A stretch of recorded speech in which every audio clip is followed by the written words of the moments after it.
ideas to help prime that pipeline and flood it with new leads and new ideas. So we've got about 10 tips here. The first one we're going to start with today is simple. And I mentioned IRF. IRF put out a study called "What Do Top Performing Companies Do Differently with Their Incentive Programs?" And one of the fascinating research findings in that is that simplicity, both simplicity of the rules, simplicity of the design metrics, simplicity of the communications, was a key driver of success for channel incentives and internal sales incentive contests. I would especially say it's important with channel incentives, where you might have a lower share of a sales rep quota, and therefore you have a lower mind share. I think recently I was in Boston. I say recently, it was in February, right before this whole thing hit. We were dealing with a software company's channel execs, and we talked about this. And when we hit the topic of simplicity, everybody in the room nodded and said, yeah, that is really important. So while it's something we nod our head to, I think it's important that we work it into our incentive design in Q3 and Q4, because during this COVID time, it's even more important to get focus on simplicity. Number 2 is speedy. I think, KK, you were going to say something about speedy. Yes, I was. So one of the biggest, I guess, pressures that we feel, especially in this climate, is speed to execution. So we've worked hard to come up with a few ideas that will ease that pain point for our clients with these plug-and-play promotions. What's great about these is there's a little bit of something for everyone, but they're tailored to fit the channel. So if you go to the next slide, you can see that there's maybe something for the more female audience with a pamper yourself theme, or the next one being the gamer, which we know is a big hit in the tech space, followed by something that might be friendly to more male dominant demographic, the grill master, and then last but not least, the cool parent, since we are all stuck at home these days, many of us with children. But what's really great about these, like I said, there's something for everyone. Even more importantly, it gives you something to promote in the channel. And then there's something for every budget. So great little plug and play speed execution ideas. And KK, while you mentioned they're great for channels, we've also seen them used internally, where in this year, some companies have had to suspend their President's Club trip.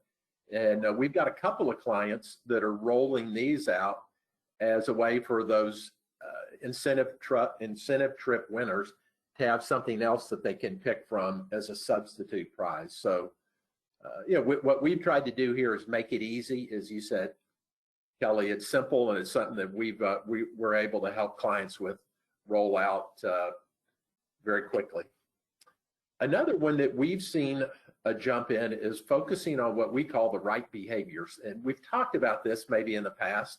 But it's something called sales, behavioral incentives, or at times we'll call it sales enablement incentives, because in that pink dot, you see reps struggle with mapping the steps for a complex sale or a new product sale. So we've done a lot of learning incentives to help companies during this slower time to say, hey, let's invest in your sales team with some learning incentives. I know one of our clients that is a technology company did that, and in just the first 6 months of the year, they saw a 3x increase in certifications over the prior 2 years. So, we believe that investing in knowledge and enablement will help people sell more. There's always an adage that salespeople sell what they're comfortable with and what they're familiar with. So this helps address that. This is just a screenshot of an example we did with Avaya and CenturyLink, where they did a learning incentive recently, and it was very effective driving new learnings. Yeah, one thing I think I might add there, Mike, is as we've watched, some of these channels struggle a little bit through this COVID environment, while sales might not be where a lot of our sponsors would want them, learning and enablement has seen an incredible uptick, as Mike mentioned. And what that tells me is your channels are so much savvier than we give them credit for sometimes. So by investing in that learning, it gives them the opportunity to become even more familiar with your product and make a stickier sale. Hey, KK, and you saying that made me forget to mention, we talked about learning, but we've also done some where they reward a demo, a proof of concept, a free trial, things like that that they believe will seed the pipeline or create new leads in the top of their funnel. Yeah, absolutely. See, so this one I believe comes to me, and it's about playing games, which, you know, as serious as your channel can be, this is a way to add a little bit of levity. I think we need ways to break up our day and just find a little bit of fun, and gamification is a great way to do that. So Mike is going to let us watch a little video, but I'll talk as we go through this. But it's such a great way to, you know, drive engagement in the channel. And if you start from that, you know, start with the discovery phase, talk about your strategic business plans. What are your objectives? What are your strategies? And gamification is a great way to align with that. You can see here, it's about a 30-second game, but as soon as you land, it takes you straight to our e-gift catalog, which speaks to something else that's great in the gamification space, which is instant gratification. You know, sales cycles can be long. Let's make the gratification period short. Let's see, and if you go to the next slide, so this is an example of something really simple. It's, again, execute speedily, adds an element of fun and engagement. As opposed to just going to your website, why not add a little bit of interaction? Yeah, you know, I think also KKDs can create a little bit of, as you said, fun, also a little bit of buzz. The other thing they've been effective to do is to create odds where maybe there are a few big prizes as well as as many smaller dollar prizes. Yeah, that's a great point. We often talk about promotability, and it doesn't need to be a grand prize for everyone, but just the chance to give you something to market, something to promote, something to talk about. You know, the other thing, another concept we talk about is the motivational power of choice. And, you know, this is important because, you know, at Bright Spots, philosophically, something about us is we're award neutral, representing the left side of this slide, everything from merchandise, gift cards, whether that's a single merchant or a prepaid Visa card, or experiences or travel. We support them all. There's some incentive companies, they call themselves an incentive company, but they have a bias towards one of these awards. And they think the answer to any business question is maybe merchandise or a trip. We believe in designing the right award to match the business need.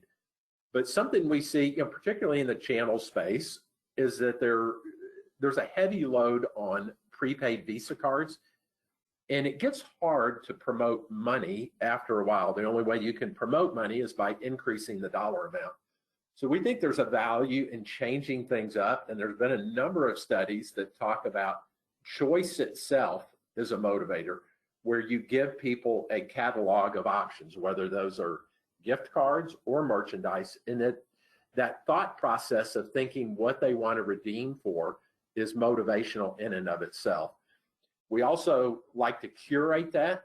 We say curated choice, which would mean a limited selection of outstanding prizes is better than throwing the world of Amazon at people and where they can get anything at all. That if it's unlimited choice, that becomes overwhelming. So the power of choice. KK, I know this is something you are very passionate about. Yes, I am. This is probably my favorite slide in the whole presentation, and that is get creative. And the takeaway here is really don't underestimate the power of creative design and creative communications. You can see here on just this example is cohesive, streamlined, and it's pleasing to the eye. But, you know, I'd like to share one success story that we actually saw in the last month, and that is with one of our global programs, which was admittedly light on communications, but we finally convinced them to invest in a well-designed piece targeted to each audience, to each geo, and within 1 week, they saw a 40% uptick in engagement. So the power of communications can be incredibly motivating and incredibly powerful when it comes to just re-engaging a channel that you might be taking for granted. So anyone can send an email, but we recommend sending a well-designed email. In KK, that success story you quoted, I remember a technology company with a red logo recently that did a targeted a targeted and segmented email to make it personalized. Was that the one you were talking about, or is that yet another success story? I wish I could say I had two for you, boss, but it was the red logo. Good. Well, that one was powerful. Something that I think is interesting here. I had somebody contact me about an interview I had done back in 2013, where their question was, what's the number one recommendation you would make on incentive programs? Number one thing that people need to do. And at that time, 7 years ago, I said, the number one thing is more and better communications.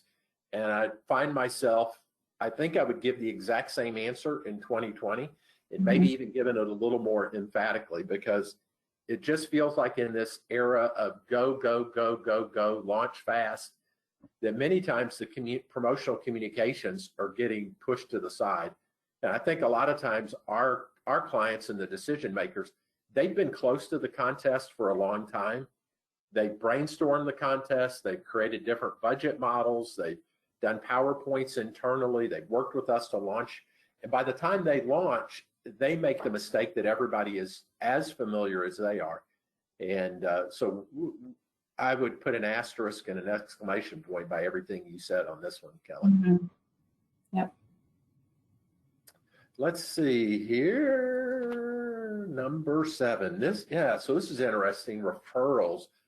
We're seeing an uptick in referrals, and I would say really 2 types of referrals.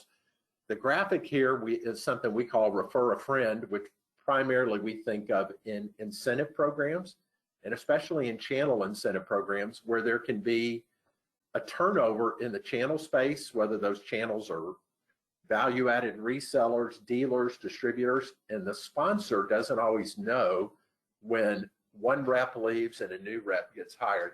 So we've been doing some refer a friend to ask existing reps to let us know when there are new reps joining the company that could be a participant.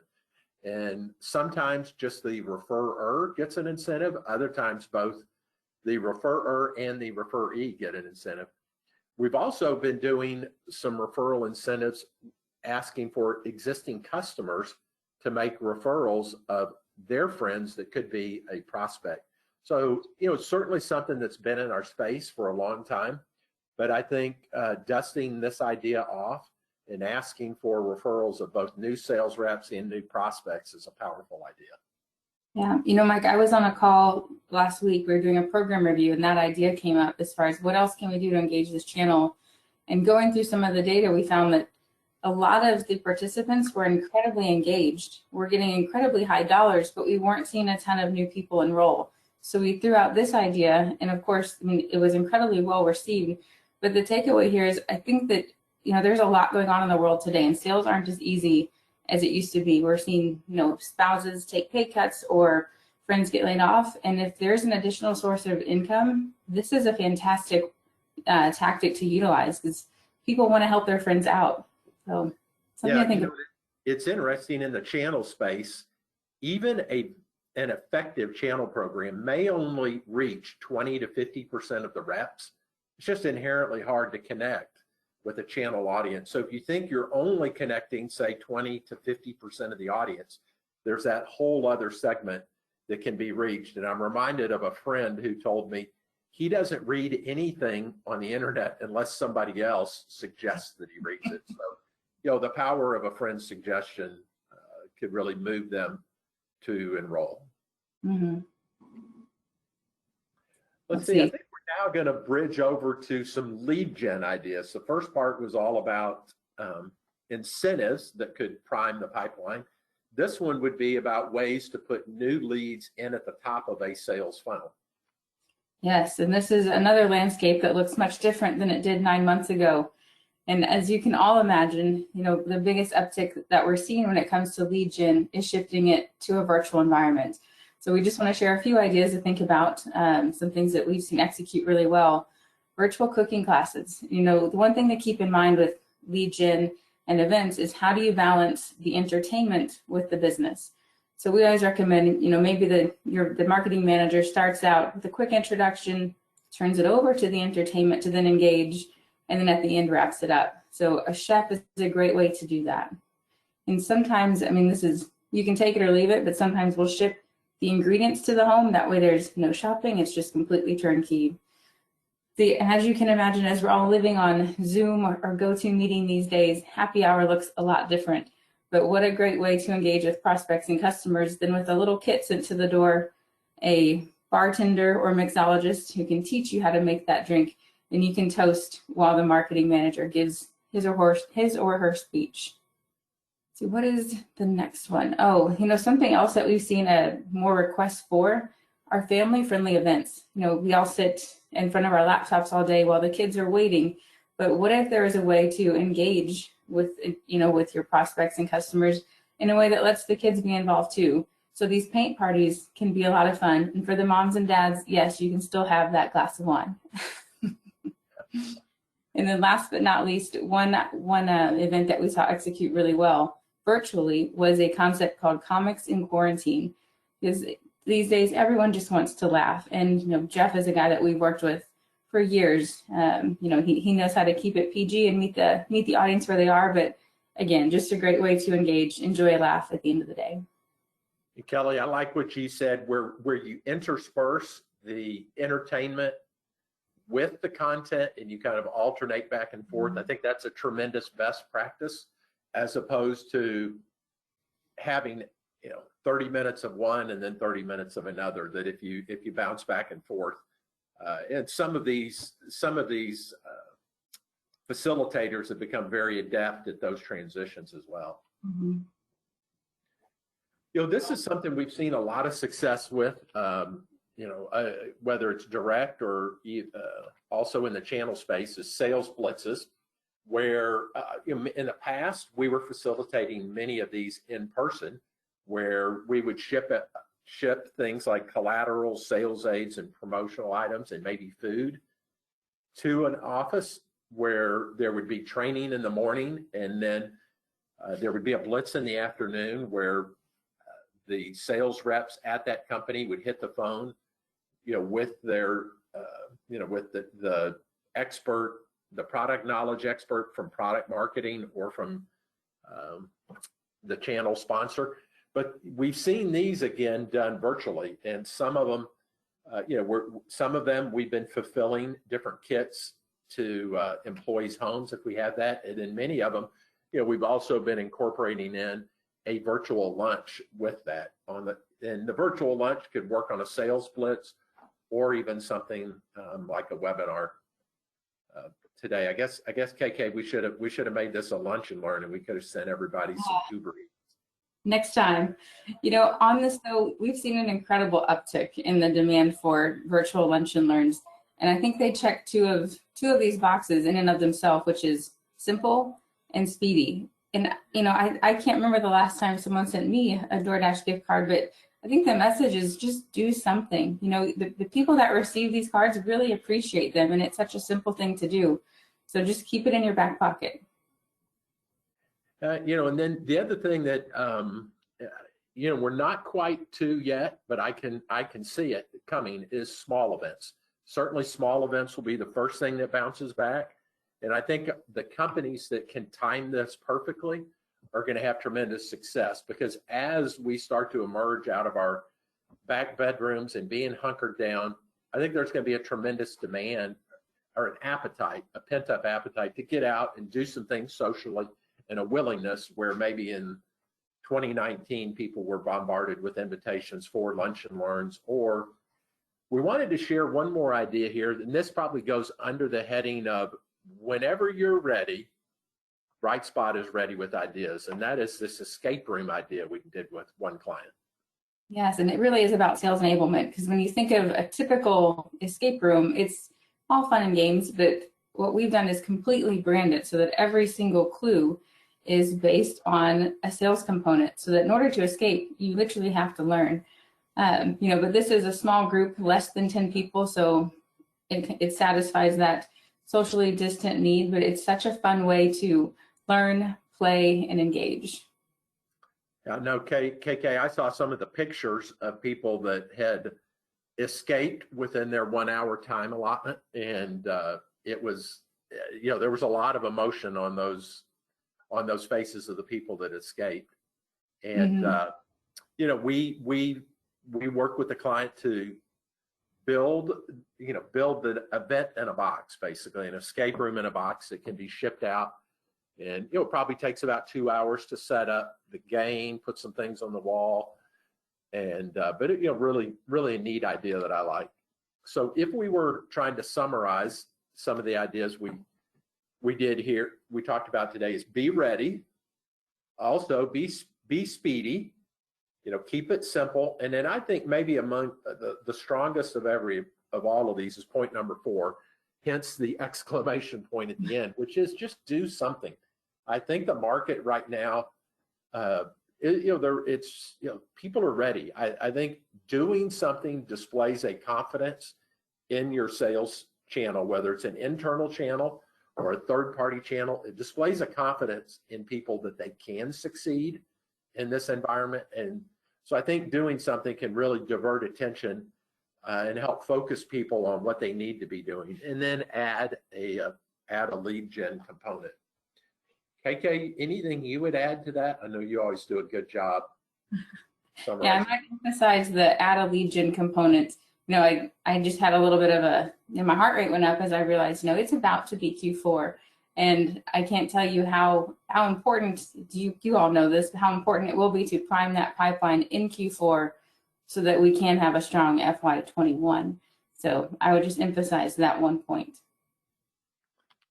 Yeah, good. So we've reached the point here now where we're going to do some Q&A. Michael, our marketing manager, will gather the questions, but I encourage you, if you've not sent in a question already, to click that little chat balloon, send in your question, and we would love to try to answer that. So with the Q&A, Michael, do you have anything for us there? Let's see, we got one question here. About how long should one of the plug and play promotions last? Is this a month-long program, 6-month program? Well, you want that one, KK? Yeah, I will take that one. What's great about them is they're promotable, and we've been talking about speed. So I would say let it run for a quarter and then refresh it and keep it, let it be fresh every single quarter so that you can, keep that mind share engaged. Mike, what would you say? Well, I think so. Some of the examples we set, some of the prizes got up to $3,000 or $6,000, which could work in a longer contest of, say, 6 months. I think also in the plug and play category, something we didn't talk about is Brightspot has a gift card catalog, which works great for quick launch programs, particularly short duration, where people may not have enough success steps for them to accumulate points to climb up through a merchandise catalog to a higher end prize, or a long enough period of time to qualify for a President's Club trip. But that gift card catalog can be very effective when you need to do $25, $50, and $100 rewards. And a lot of what we have connected with the APIs are e-gift, which would electronically email people the award, which even adds to that speedy element that we've been talking about today. Great. So we have another question here. Do you recommend using all of these plug and play promotions at the same time, or using one individual package to promote for your sales team or channel at a time? I'd say we're always we're always a fan of choice. We talked about the power of choice. However, if the demographics of your audience skew a certain direction, I think you could do a more limited selection. If you had a bunch of men, we had one in there about gamers and grill master. There was one that pamper yourself that would work great for a female audience. So you could do either or. Okay. So we have another. Do we find that channels are responding to virtual events more so than internal sales teams, or less so? One of the phenomena I've seen with virtual is a larger reach.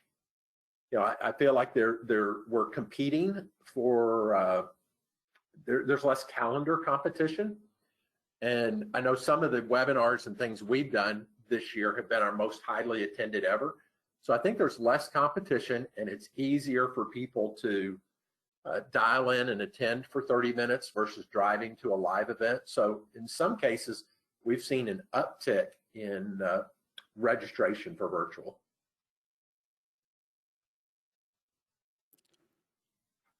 Good. Well, Michael, I know we're reaching the end of our hour. If you don't have any more pressing questions, to respect everybody's time, we could probably wind this down. After the conclusion of this webinar, within the next 24 hours, BrightSpot will send out these slides so you can have a copy. Certainly, you know, if you'd like us just to be a sounding board for anything, we would welcome an email. We often say that ideas are free, and we're happy to be a sounding board. And if you like our ideas, maybe you'll hire us. So for today, appreciate everybody sharing a summer afternoon with us for a little bit. And for now, we'll say happy selling and have a good rest of the day. Thank you.